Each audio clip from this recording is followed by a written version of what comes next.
Okay, so continue. Halachah number 3, next halachah.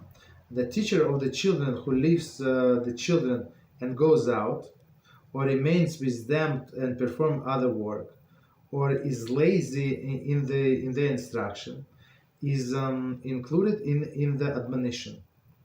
Yirmiyahu 48:10. Curse be he who performs God's work deceitfully. Therefore, if it is proper to select a teacher who is God-fearing, God teaches the children proficiently and instruct them diligently. And unfortunately, that's case from long time ago, and unfortunately, it is the case today. In some yeshivas, and one of my students asked me, like, can I study this and this on this class? I say, why would you study in that different class, different subject? Why is that? There is no teacher. No, there is a teacher, but he say that we can do whatever we want, like almost no. Though it's crazy. So it's one of these lazy teachers, right? That's what Rabbi is talking about. So he does not want to spend time and teach the children. I think it was one of the secular studies. I think. I don't remember what was the topic, but yeah, I think a teacher of children who leaves the children and goes out. Commentary. Baba Basra 8b relates that Rav once found Rav Shmuel Bar Shilat strolling in a garden. He reproved him, "Have you abandoned your faithfulness?" Rav Shmuel answered him, "You haven't seen me strolling like this for 13 years. Furthermore, even now I am thinking about the children." So I'm not sure what was the story, why he had to go, but looks like he had a very good reason to go. Maybe he needed to go to the bathroom, whatever it was. But even then, he was thinking about children. So he's not abandoning them. So one more time. A teacher of the children who leaves the children and goes out, or remains with them but performs other work. Okay. Other work. What does it mean? Commentary. The commentaries have explained the source of this halachah as follows.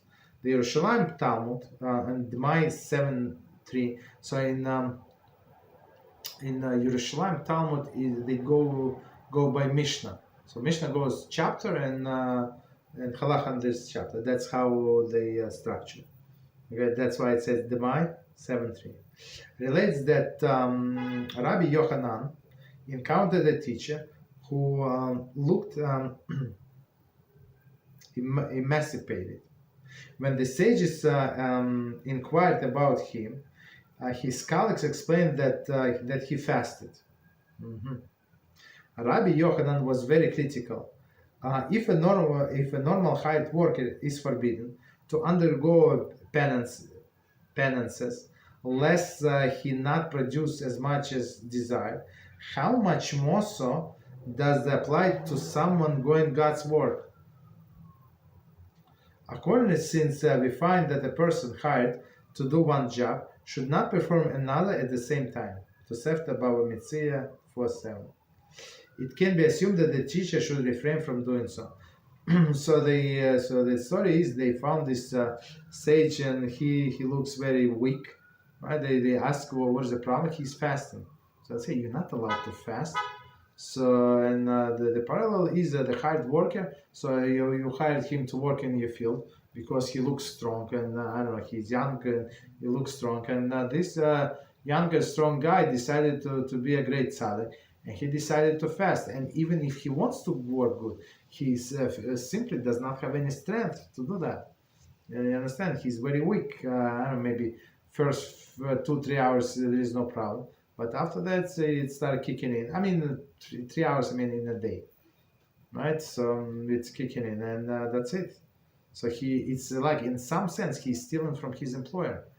Meaning, if his employer would know that this guy is going to fast, right, he would not hire him. It's very simple.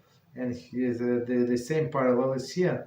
So he said, needless to say, you're doing God's work, meaning what is God's work? To teach His children, right? Which is very, very important, right? So He's not allowed to fast. So, I mean, as we said, sometimes these children, they would drain all of the energy. You have to be patient, and if you're very weak and they take advantage of you, so you might get angry with them, upset, but it's not their fault, it's your fault. So, okay, so one more time this sentence, because it's a lot of commentaries here. From the beginning, same sentence. A teacher of children who leaves the children and goes out, or remains with them but performs other work, or is lazy in their instructions. Commentary. As is obvious from Hilchot Sehirut 10:7, this includes two elements: A, one who did not instruct the students, or B, one who erred in their instruction. That's a big problem, right? Some people would learn something from this rabbi, from the speaker, from this clown, and they would remember, and it's almost impossible. I'm talking about adults. With children, it's like written on a stone, right? Chiseled on a stone. It's almost impossible to get it out. That, but even in adults, whatever they heard and they like the idea, and you explain why it is not true, and they would agree. And I don't know, 1 hour later, next day, they would repeat this idea. Not because Chas v'Shalom they want to go against you, but that's how they remember, right? So that's why we have to be careful from whom we learn. Otherwise, you would remember wrong ideas, that ideas against Torah, and that's it. It's very hard to get them out. So all of these people that we just listed is included in admonition Yirmiyahu 48:10, who says, "Cursed be he who performs God's work deceitfully." So as Rambam repeated many times today, that teaching children is actually God's work. Thereby, it is only proper to select a teacher who got God-fearing. So God-fearing meaning what? That you can trust him, your child, that he's not going to do bad things to that child. Chas v'Shalom, as we know today, all of these pedophiles and stuff like that, right? All of these monsters, what they do to the children, and that let's say he's not monster, but he's just lazy. He's they close the door, and the children enjoy. They play, they do whatever they want. They climb in the walls, and that's what they want to do, right? But if he's God-fearing person, he's going to try to teach them and to instruct them in the proper way. So one more time, therefore, it is only proper to select a teacher who is God-fearing, teaching the children proficiently, and instruct them diligently, proficiently. 21. In his commentary to Halachah 6, the case of Mishnah, so interprets one who teaches large quantity of material, proficient. In his commentary to Psalm 45:2, Rav Sadia Gaon translate these words as expert. I mean, it's two different things, to be expert or a lot of material. But I guess don't keep the pressure. So if you lose the hold, they're going to be lazy. But if you keep the pressure, I guess, meaning you give a lot of material, not too much, so not overburden them, but a lot enough for them, and plus I guess this person has to be expert, not just saying things.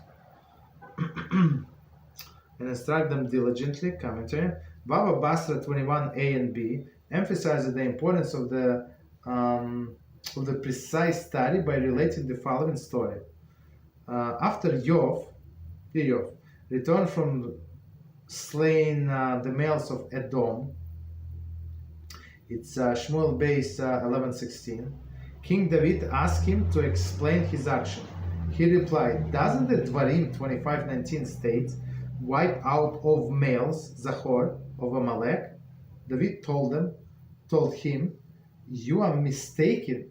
The verse reads, wipe out the memory, Zecher." So it's the same letters, but the different pronunciation. Zecher of Amalek, meaning memory of Amalek. Yov told him, "I heard Zachor. I learned that Zachor. That's how he learned, right?" Later, Yov sought out his teacher and chastised him severely for his carelessness. I'm not sure if he killed him or not. I don't remember the end of the story, but he rebuked this teacher. Teacher, okay, one word. Okay, there are so many words that you say. Am I obligated to correct everybody? So, but from this incident, you see that you have to correct everybody every time. Of course, sometimes like if you're going to interrupt question too many times, it's not going to work out so well for that person. But for children, or when it's very wrong, so of course you have to explain them, because what happened. 22. Okay, so we finished that.